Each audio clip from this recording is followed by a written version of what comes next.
Guys, sedang kecoh guys, di mana dikatakan PT Digantara di Indonesia sedia ataupun bersiap siaga untuk memasang Rafale di Indonesia. Wow, mantap guys. Jom kita semak video ni.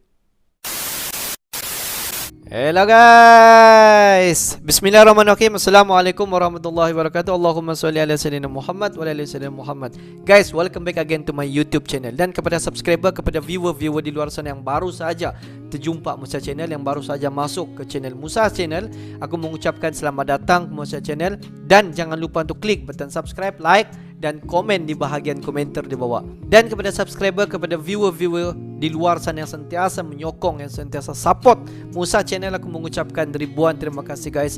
Kamu semua memang awesome, mantap, terbaik guys. Dan aku hanya mampu untuk mendoakan semua subscriber, semua viewer-viewer di luar sana agar dipermudahkan segala urusan, dibukakan pintu-pintu rezeki, dihindarkan, dijauhkan daripada segala malapetaka dan juga dihindarkan daripada wabak COVID-19. Amin amin ya rabbal alamin. Guys, seperti biasa hari ini kita akan buat sedikit video reaction di channel Amanda Channel. Dan kalau kita tengok judul video dia, dikatakan PT Digantara di Indonesia bersiap sedia guys, bersiap sedia untuk memasang Rafale di Indonesia sendiri. Wow, macam mana tuh guys? Jom kita tonton dulu video ini. Seperti biasa di ujung nanti baru kita akan bagi sedikit reaction kita mengenai video reaction kita. Apa-apapun guys, jom kita layan.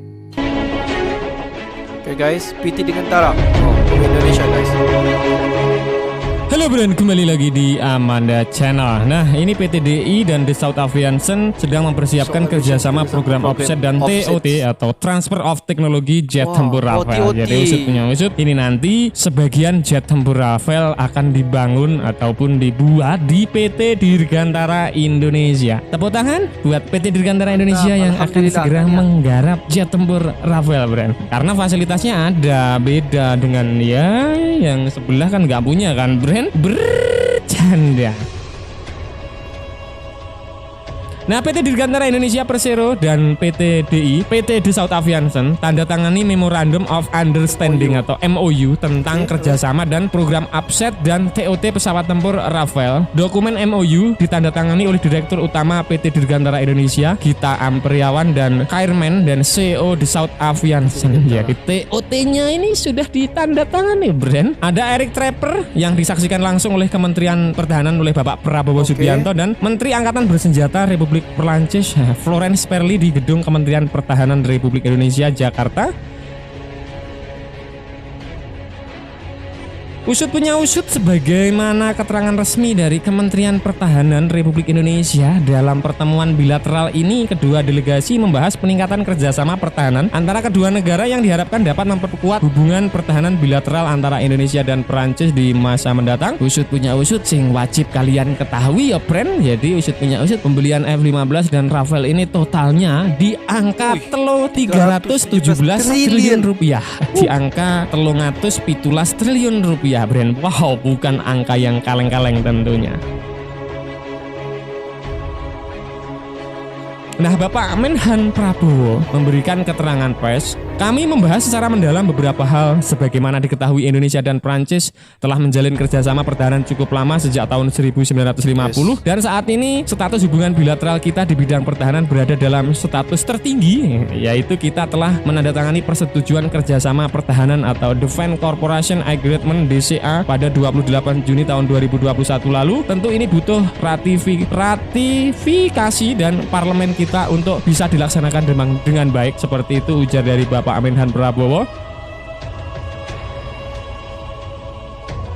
Dalam pertemuan tersebut, Kementerian Pertahanan Republik Indonesia menyambut baik rencana pengembangan mekanis kerjasama 2+2 antara Kementerian Luar Negeri Republik Indonesia dan Kementerian Pertahanan Indonesia, kedua negara guna peningkatan kerjasama bilateral. Jadi pertemuannya 2+2, Bren. Indonesia dan Prancis telah menjalin kerjasama pertahanan yang kuat, khususnya di bidang alutsista, kerjasama pertahanan di bidang pendidikan dan pelatihan, antara lain kegiatan program pertukaran kunjungan, rencana kunjungan marinir Indonesia ke Kaledonia Baru. Lebih dari 300 personil militer Indonesia telah menyelesaikan program pendidikan dan pelatihan di Prancis. Ada program pendidikan yang dilaksanakan di Prancis pada tahun 2021 adalah pendidikan setingkat sekolah spesialis Angkatan Laut. Nah, dalam pertemuan bilateral antara Kementerian Pertahanan Republik Indonesia dan delegasi Menteri Angkatan Bersenjata Republik Perancis ini diakhiri dengan penandatanganan berbagai perjanjian kerjasama yang disaksikan langsung oleh Menteri Pertahanan kedua negara. Perjanjian kerjasama tersebut antara lain kontrak pembelian 6 pesawat jet tempur Rafale antara Kemenhan Republik Indonesia dan pesawat Dassault Aviation sebagai awal dari kontrak yang lebih besar, yaitu 36 pesawat tempur Rafale berikutnya. Ada MOU kerjasama di bidang research and development kapal selam serta PT PAL dengan Naval Group. Ada MOU kerjasama program offset dan TOT antara Dassault dan PT Dirgantara Indonesia. Wow, nice, nice.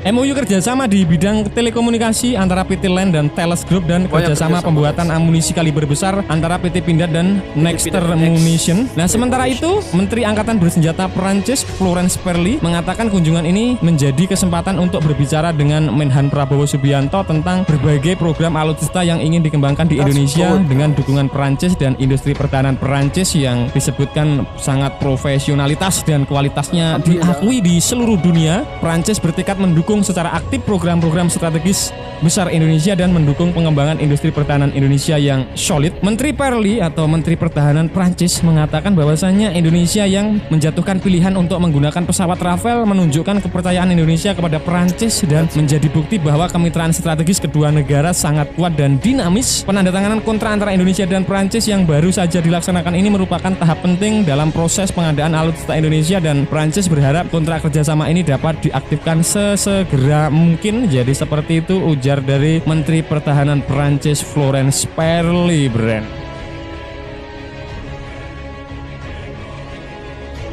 Nah, Brand, itu tadi pembahasan admin seputar usut punya usut. PT Dirgantara Indonesia teken MOU kerjasama transfer of teknologi pesawat tempur Rafale yang siap dikerjakan di tanah air. Nah, bagaimana menurut kalian? Apakah cukup membanggakan, Brand? Silahkan cerot di kolom komentar. Mantap dah.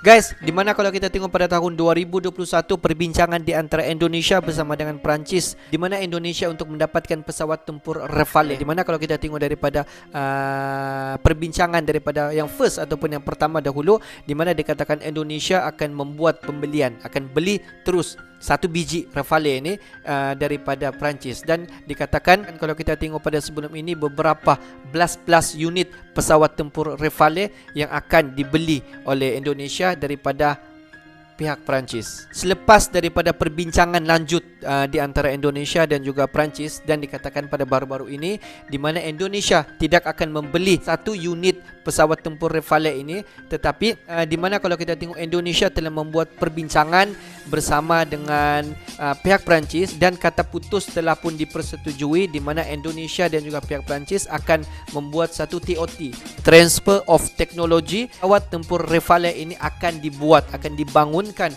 bersama dengan anak bangsa di Indonesia yaitu PT Dirgantara, dan akan dibangunkan di Indonesia untuk membuat beberapa unit pesawat tempur jet Rafale. Dan kalau kita tengok daripada sumber daripada segi perbelanjaan, di mana pada tahun lepas, pada tahun 2021 yang dikatakan Indonesia akan beli beberapa unit pesawat tempur Rafale yang berjumlah dalam rupiah 118,2 trilion. Kita tengok pada tahun 2022 ni, pada tahun ini perbelanjaan untuk mendapatkan Rafale itu sebanyak rupiah 133,9 trilion.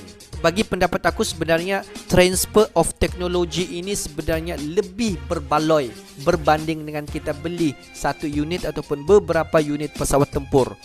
Di mana kalau kita tengok transfer of technology ini akan banyak mendatangkan manfaat kepada pihak Indonesia sendiri, di mana anak bangsa di Indonesia sendiri akan bekerjasama dengan beberapa insinyur daripada pihak Perancis dan akan bangunkan pesawat tempur Rafale. Dan daripada kerjasama di antara kedua belah pihak itu, di mana anak bangsa di Indonesia iaitu PT Dirgantara tahu bagaimana untuk membuat pesawat tempur Rafale ini, dan sekiranya ataupun seandainya ada sebarang masalah yang timbul daripada pesawat tempur ini, jadi mereka tahu okey, ini masalah daripada bahagian A, mungkin timbul daripada masalah bahagian B, sebab anak bangsa di Indonesia yang sendiri membangunkan jet tempur Rafale bersama dengan beberapa insinyur daripada Perancis. Dan dia berbeza dengan kita beli pesawat tempur Rafale daripada Perancis.